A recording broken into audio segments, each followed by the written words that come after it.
Support comes from the Missouri Forest Products Association, saluting Earth Day on April 22nd with an ongoing commitment to help offset carbon emissions with sustainable harvesting of Missouri forests. Details at choosewood.com. Welcome to St. Louis on the Air. I'm Sarah Fenske. Colin Gordon is a professor of history at the University of Iowa, but the subject matter for his new book is St. Louis. In that, it's a bit like one of his previous books, Mapping Decline, which won praise for its examination of white flight in the greater St. Louis area. This book takes on the suburbs of St. Louis and their fraught history of racial segregation and inequality. Gordon's research focuses in particular on Elmwood Park and Meacham Park, two African-American enclaves that existed for decades in the midst of St. Louis County, with much different conditions than their white neighbors. The book is called Citizen Brown, and it was released by the University of Chicago Press last month. Joining me in studio to talk about it is Colin Gordon. Colin, welcome to the show. Glad to be here. And for those of you listening, have you experienced the effects of living in a segregated community? That includes in particular Meacham Park or Elmwood Park. Give us a call at 314-382-8255. That's 382-TALK. Or you can send us a tweet at STL on air or email us at talk@stlpublicradio.org. Now, Colin, you've been studying St. Louis for quite a few years now. What drew you to these smaller enclaves that are front and center within this book? I mean, what drew me initially was the Kirkwood shootings in 2008. That was just after my book Mapping Decline came out. And it drew my attention to these older African-American enclaves that predated conventional suburbanization, but were left as sort of pockets of unincorporated, underserviced land. In which, basic services, sewer, policing, schools, were much lesser and much baser for those citizens. And for people who haven't been living here until recently, remind us what happened in this Kirkwood shooting and how does that tie into your bigger framework? So my book is about citizenship for African Americans in St. Louis County. And what happened in Kirkwood was that Meacham Park and Kirkwood had a sort of long-standing debate about whether this little unincorporated pocket of African American occupancy would be incorporated into the city of Kirkwood. It finally was incorporated in 1991, and a local contractor named Cookie Thornton thought he would get some of the redevelopment business. But what happened, and which is, I think, a strong theme through the book, is that rather than get a benefit of being a citizen of Kirkwood, Cookie Thornton became a target of the city of Kirkwood, and particularly of aggressive code enforcement, because all of Kirkwood's municipal codes, like you can't stack plywood in your driveway, you can't park on the street, now extended into Meacham Park. Mm-hmm. And so rather than, as I argue in the book, rather than be a sort of citizen of Kirkwood, Cookie Thornton was a subject, which was a sort of familiar experience for African Americans in those settings. And he then ended up shooting some people at Kirkwood City Hall. It was just a very terrible ending. Yeah, he became a chronic antagonist of the city because of the treatment. Of course, it doesn't justify the horrific violence, but, what was notable in the immediate aftermath was that many of the residents of Meacham Park, thought it was really just a matter of time before something boiled over. Mm-hmm. So that's one of the horror stories you kind of start this book with. And one of the other horror stories was more recently the death of Michael Brown. And you did end up naming the book after him, Citizen Brown. So Michael Brown didn't live in Elmwood Park or Meacham Park. Help us understand what's the connection there between his life and death and what you're looking at in this book. So my book looks at two different kinds of settings. One are these older African-American enclaves like Meacham Park and Elmwood Park, which predate suburbanization. And so the new suburbs sort of come around these older African-American enclaves, break around them like rocks in a stream, and just keep going. They don't extend their sewer lines through, their water lines, anything. But what I sort of discovered as I looked closer into the sort of background in North County was that very, very similar conditions existed for citizens in racially transitional neighborhoods like Ferguson. Mm-hmm. That many of the same assumptions that African Americans were out of place in the suburbs, that they were seen as threats, held in those neighborhoods as well. So this was sort of one of the underlying facts of both Michael Brown's life and then the unrest that ended up following his shooting. Yes. And another important theme of the book both with the case of Meacham Park and Elmwood Park, but also with Ferguson, I devote a lot of attention to how and why municipal and school district boundaries were drawn in the way they were. They're really pointedly drawn to accomplish segregation. And what that meant for Ferguson in the long run was, as a tiny little postage stamp municipality of older housing, it found it harder and harder to keep the lights on at City Hall because it lost its property tax base, or it declined in value. It lost its sales tax base, and it abated most of its commercial properties. So its one solution for revenue was, to stop young black kids for jaywalking, which is what happened to Michael Brown. And how that whole tragedy unfolded from there. It's a really interesting book. So we're talking today to author Colin Gordon about his book, Citizen Brown. We also have two more guests joining us in studio today. We're joined by David Dwight, and he's the lead strategy catalyst and executive director at Forward Through Ferguson. David, welcome to the show. Hi, thanks for having me. And we're also joined by Erica Williams. She's the founder and executive director of the nonprofit A Red Circle. She's also a lifelong North County resident. Erica, welcome to the show. Thank you. Thank you for having me. So David Dwight, Colin Gordon writes about the municipal boundaries and school district boundaries and the way that they were drawn to include and to exclude. How have we seen the effects of this play out in our region? Yeah, in so many ways across our region, which really became the center of the study of the Ferguson Commission, right, which said, okay, we had this incident, the killing of Michael Brown in Ferguson, but that it really sparked community outrage because of these experiences, not just with the criminal justice system, but with education, with the law, with municipal courts, with so many areas of life. And so I think we see that today with school districts across the region that have wildly different amounts of resources and experiences that they provide for their students. Also because of the poverty that exists across the region as well. That means that some students are experiencing huge amounts of trauma, some of it from police and the court system that they interact with, but also other forms of systemic racism. And so it really creates this landscape that causes all the disparities that we see in every area of life for Black residents. And at the same time, Michael Brown's death has served as a catalyst for so many organizations to rise up and try to change some of these conditions. Erica Williams, in what you witness as a North County resident, are they able to have an impact on these decades of problems that Colin Gordon writes about? Yes and no. So I started a Red Circle in March of 2017 in direct response to what happened. Because I am a lifelong North County resident, my children are students in the Ferguson-Florissant School District, and they had to wait to start their school year 1 week, which caused some trauma and things of that nature.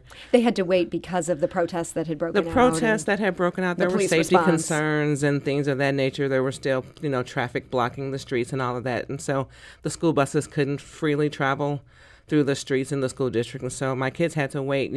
First day of school, everyone has that excitement about getting ready to go to school. Fast forward 5 years later, Ferguson-Florissant has decided this year that they are going to make all of the students from 6th grade and higher use clear backpacks. Mm. So that has become another source of trauma within the schools, dealing with lack of resources and things of that nature. Instead of coming to some type of a solution to actually look at school violence, they kind of penalize the children. And one final point I'll make with just the Ferguson-Florissant School District and how that goes into this conversation, they separated the primary and the elementary school children. So pre-K through 2nd grade is at one school. 3 through 5 is at a different school. So at A Red Circle, we provide mentoring and tutoring to children who are dealing with trauma. Mm-hmm. They are now resource officers placed in these pre-K through 2 schools. When you say resource officers, you mean police officers? I mean police officers. In the pre-K and kindergarten? In the pre-K through 2nd grade school. So it's kind of like what happened 5 years ago is almost taking us in a direction that we don't want to go. Instead of moving the community forward, it's taking it backward. David Dwight, what goes through your head when you're hearing some of these things Erica describes? Yeah, what Erica is describing about the experience of students of color in schools really connects back to what Colin spoke to about whether people are treated as citizens or as subjects acted upon by their governments or their education systems. And I think that's one example where students of color are seen as criminals, seen as more adult than they actually are when they're children within school districts. And it's experience that people have all across the region. I've had the experience of going to West municipalities that are mostly white in St. Louis and been seen immediately as criminal. My car broke down in one neighborhood that I was in visiting a friend and ended up needing my whole engine replaced. But when the police were called, I was seen as suspect. I ended up being on the side of the road for more than an hour as they did extensive background checks beyond what was needed for my car breaking down. They're running you for warrants and things like that? Oh, yeah, checking to see if I owned the car, checking all of these things, really questioning why I was even there present in this white neighborhood. And this is after the events of Ferguson? This is in the last couple of years this happened to you? In the last couple of years. Colin Gordon, hearing some of these stories today, I guess, are you unpleasantly surprised to hear that things are not changing? Or No, I mean, I'm not surprised. I mean, I think the key thing that comes out of all these stories is, you know, we have a system, not just in St. Louis, but in this country, in which we venerate home ownership, and then we allow these little municipalities to decide who lives in their borders, and then we use home ownership to distribute all sorts of very important public goods, like schools, like sanitation, like recreation, and in ways that are dramatically unequal across even a single metropolitan setting. And that, I think, is fundamentally wrong. And yet at the same time, you know, the greater St. Louis community had some really intense conversations in the last year about this Better Together plan to merge St. Louis and city and county into one mega city. And it ended up drawing, frankly, a lot of pushback from progressives who were concerned that by doing away with all these smaller municipalities, it would actually dilute Black political power. It would put it so it really is just the wealthier white suburbs would end up running the show for everybody. Is there some way that we can come together and all be, you know, not have this system that we have without further disenfranchisement? Colin, any thoughts on that? Well, I mean, I would push back a little bit on your characterization of the Better Together, because I think there was a potential for buy-in across the county and across the city for some form of a merger, particularly erasing the municipal court boundaries and all these small police departments. I think the failure of that process was about engaging with the community on both sides of the border. Mm-hmm. That it was such a top-down process, and, you know, with the statewide referendum and then with, you know, what's his name taken off in handcuffs, that's sort of destructive. Steve Stenger, you're referring to our former county executive. Erica? Yes, and also part of the issue that I had with the plan was it didn't do anything for the school districts. Yeah, it wouldn't have touched those. Would not have touched those, and we know that way school districts are funded with property taxes, real property, personal property, that's very inequitable. Right now, the neighborhoods that have higher tax bases pay lower rates than neighborhoods that have lower tax bases because they have to make up the taxes. But that doesn't put all of the resources that are necessary within the schools.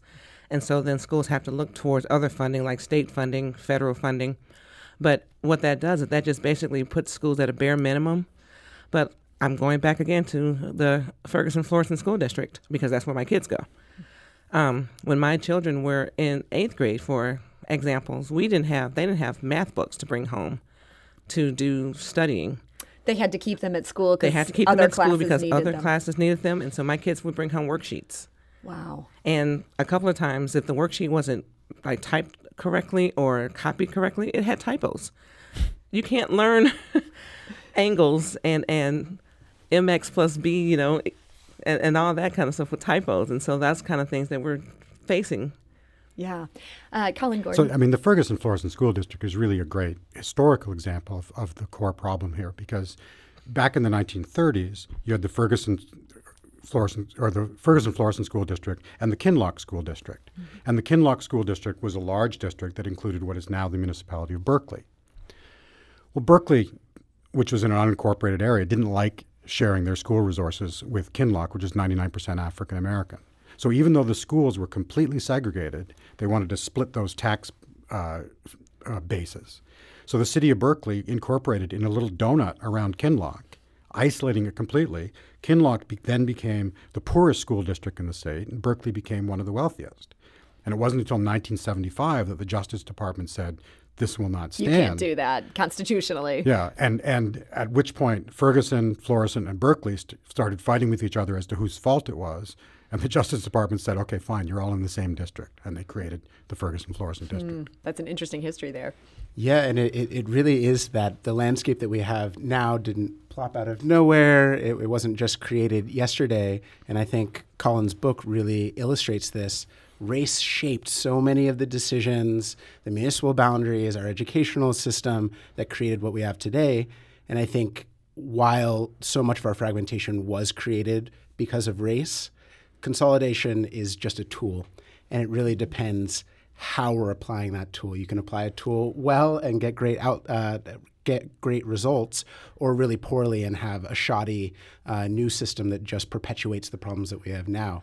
And so there's a real need to intentionally apply an equity lens, to think about race intentionally, to engage communities that are often left out of the conversation if we want to get somewhere different. How critical do you think the school piece is to that? Can we talk about maybe putting economic development together and consolidating that without touching the schools?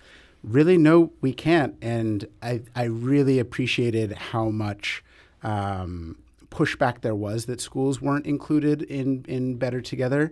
And the other piece of that, having gone through the Ferguson Commission process and been staffed during that, the Child Wellbeing Working Group ended up having to resort to putting together a financing task force as their chief recommendation in that space, because we hadn't done the work to figure out what equity looks like in our school system. And so I think it would be dangerous to just say, let's consolidate them without really thinking about how is this going to impact Black and Brown youth who are not served by this system. And to your point about economic development, that has to be done smartly and correctly. So right now on West Florissant, the site where the Quick Trip was, that was burned down, there's now a nonprofit building. It's the Ferguson Empowerment Center, and it houses various nonprofits, Urban League, Salvation Army, and others. A little bit further down the street now, there's a Boys and Girls Club. From what I understand now, is also a nonprofit. And so if you think about economic development, yes, you can build buildings, but if there's no property tax, real estate tax, sales tax, business license tax, all of those funding the school districts, the economic development still does not help. And that's one of the areas where Colin's book is not just past, but it's present. These same kind of decisions and where we allocate resources are still happening today. And there are Black neighborhoods that are disappearing because of it. That's David Dwight. He's the executive director of Forward Through Ferguson. We're also talking today to Erica Williams. She's a lifelong North County resident. She's the executive director of the nonprofit A Red Circle. And we're talking about Colin Gordon's book, Citizen Brown. If you'd like to join the conversation, feel free to give us a call at 314-382-8255. That's 382-TALK, or send us a tweet at STL On Air, or email us at talk@stlpublicradio.org. Colin Gordon, why was St. Louis hit so hard by white flight? It's obviously something that many cities experienced. Was there a unique set of conditions here that made things worse? Yeah, I mean, there are a couple of problems here. One of which is, for a long time, through most of the 20th century, the state of Missouri had no real regulation of municipal incorporation and annexation. If you had 6 houses and 6 garbage cans, you could call yourself a town. And is that different than other states? Yes. Other states, I mean, for example, if you look at cities in the Southwest, San Antonio is 895 square miles because they just annex new territory and keep it within one jurisdiction. And so, Missouri's lax incorporation standards allowed these postage stamp municipalities to crop up right on the city's edge and start to poach the city of its tax base and its population and its economic resources. The other thing is St. Louis is not, across this history, grown very dramatically. And so it's sort of a boom and bust economy. It's a river-based economy that hasn't sort of reinvented itself the way sort of Pittsburgh and Chicago have in the post-industrial era.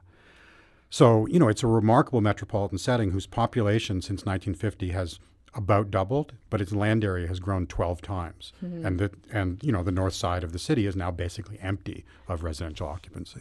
Now, you write that local policies and services like policing and education were weaponized to maintain civic separation. Give us an example of that. Well, we've talked about some of the examples. One of which is the willingness. I think municipalities and school districts are really remarkable jurisdictions because, you have these stable jurisdictions like states and counties and people move in and out of them. But municipalities and school districts, they draw their own boundaries and they draw them in order to include and exclude people. It's some of the examples we've used. So, and when you fragment your schooling in that way and when you allow your schooling to the quality and resources of the schools to reflect the underlying value of property, that does a lot of damage. When you allow private developers essentially to determine land use and to build most of your infrastructure, you leave behind communities like Elmwood Park and Meacham Park that were already there. And, the final sort of important service, which I would argue is public safety, as my co-guests know much better than I do, and David's story was emblematic. You do get a lot of that public service, but you're targeted by it rather than kept safe by it. David, I see you nodding there. Yeah, and we recently did a really large report called The State of Police Reform to look at what is the state of these services and for whom do they benefit. And we found that fragmentation of having almost 50 police departments across the region, partly because of that municipal fragmentation, has really led to a system of unaccountability for a lot of these departments that will lead them to do things like fining residents, to prop up budgets for these small municipalities. Erica? Well, I was going to say also, pardon me, it creates space where you're talking about economics and resources and families that are already strapped financially. Someone here in St. Louis could have an expired temporary tag on their license plates. So here in St. Louis, you have to pay personal property tax every year to get a new tag on your license plate. You could drive down one street and hit several different small little towns and get a ticket in each one of those. And that's potential court costs, potential court dates, potential time missing work just for a temp tag. So that's part of the fragmentation that needs to be solved. But unfortunately, going back to your point about the Better Together plan, a lot of that just really wasn't addressed properly. Do you feel any hope that now that we're talking about this different plan, the Board of Freeholders plan, do you think there can be some good that can come out of that can address what Better Together didn't? David, I see you nodding a little bit. Do you think so? So I think it really, so much of it depends on what the process looks like. If it's a traditional process, how we've always done things in St. Louis, that's closed door, does not have large amounts of community input, or has community input that is wider than our actual population of the region, I think it'll produce the same results. I think if it actually defines a new level of civic participation, similar to the Ferguson Commission's way of involving 3,000 community members, hundreds of local experts, both from an academic standpoint, but also from their deep experiences with racism in the system, then I think it could create a new, better outcome. Erica, do you share that optimism? I would still like to see until we're talking about merging and changing in the future, but what's happening right now, I would like to see some progress being made with what we have because before we start to overhaul the system. Yes, if we begin to overhaul a system and merge several towns that are already fragmented with racism and various policing. In North County, we have St. Louis County Police covers some of it. The North County Police Cooperative covers some of it. And then there are some little towns that have their own police. Those types of things, you're talking about you're merging confusion. So that, to me, would just create larger confusion. Let's go to the phone lines here. We've got Harvey calling from Creve Coeur. Harvey, hi, you're on St. Louis on the Air. Hi. Thank you for joining us. What would you like to talk to our guests about? I would like their ideas. I've been trying to work on a project that's getting our community together to improve the quality of education in our school districts that serve economically deprived children. It's exceedingly important, and it seems to me a very, quote, American, close quotes, task, and yet we're ignoring it. So I would like their collective wisdom and share my number. I'm a volunteer. I'm willing to help and try to mobilize people in this effort. But what is their idea about improving the quality of education in our St. Louis public school? Thank you, Harvey. That's a great question. And I'd love to go to Erica Williams first, since she has a lot of experience in these school districts. Erica, what is something that we could be doing that would improve? Something that we could start doing right away is to really uplift and implement what's called wraparound services. Those are the extracurricular, whether it's nonprofit organizations or after-school programming that really provides students with what they need in order to not be distracted from learning. Right now, our children are hungry, firstly. They are not getting adequate rest.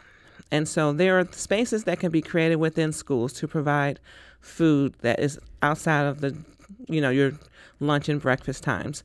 There are spaces that can be created to create things like calming rooms and spaces that children can kind of decompress so that they can then get their brains ready to learn. Right now we have, and I'm kind of doing my doctoral dissertation on this, we're talking about closing the academic achievement gap. And one way that people are saying we should do that is by giving access to preschool sooner. But what that does, if the children's trauma is not addressed, the hunger, lack of resources in the home, such as lights and clean clothes and things of that nature, then what we're doing is we're setting up children to fail sooner rather than addressing their needs. Not all children are ready to get to school and actually be ready to learn letters and numbers. Sometimes they have to learn just life skills, things like listening and sitting still and sharing their thoughts. So really incorporating wraparound services and also adding social emotional learning supports into the current curriculums. I think that's a really nice, good, concrete step. Colin Gordon, is there anything in your studies where you'd say, hey, this would be something we could do that would help? Yeah, I mean, a couple things. I mean, I highlight education in the book as a core service, not just because it's the most important public service that we provide, but it's also where children learn to be citizens. And so I think it's extremely, in-school policies are extremely important because, you learn how to be a citizen in a different way in an under-resourced school with a policeman at the door than you do, in a well-resourced school. So I think resources are extremely important. A couple of issues there. One is, you don't have to knock down all the municipal boundaries to have a serious tax sharing system where the school districts all go into a pool and share their resources. The other thing is we've gotten into a pattern of economic development, of tax abatements and TIF plans, all of which rob the schools. And so I think it would be a small step just to give schools a veto on those plans because it's their resources that are it's essentially just a revenue grab by the municipalities to do something at the school's expense. And the long-term promise is, 23 years from now, we'll have a bigger tax base, and it just doesn't pan out. David Dwight, we have time for just one more question, and that is, I wanted to direct it at you. Of some of these ideas we've talked about today, as the executive director of Forward Through Ferguson, anything in particular that you just sort of want to end on and say, let's look at doing that? Yeah, I think we have a few really amazing opportunities. There's been a huge movement in St. Louis around breaking the school-to-prison pipeline. A lot of those things that Erica mentioned earlier about trauma-informed schools, ending childhood hunger and access to food in schools. Hungry children can't learn. Making sure that we have accountable relationships between police departments and schools so that we're not just funneling kids into the pipeline, and thinking about bias. St. Louis region schools suspend black boys with a disability 24 times more often than white girls without a disability, the least likely to be suspended. And then I think what Colin mentioned around those environmental factors around a school are so vital and important. So thinking about inclusionary zoning, protecting those that use Section 8 vouchers, thinking about reforming our tax incentive system so it's not just draining money and giveaways to those who don't need them, but they're actually developing our communities in ways that are equitable. and pay attention to how we've disinvested in Black communities previously. That's David Dwight. He's the Executive Director of Forward Through Ferguson. David, thank you for joining us today. Thank you so much. And Erica Williams, who was also here with us today, she's the founder of the nonprofit A Red Circle. Thank you so much for being here. Thank you for having me. And Colin Gordon, the author of Citizen Brown, which is now available for those who want to read more about this topic. Colin, thank you so much for being here. Thank you.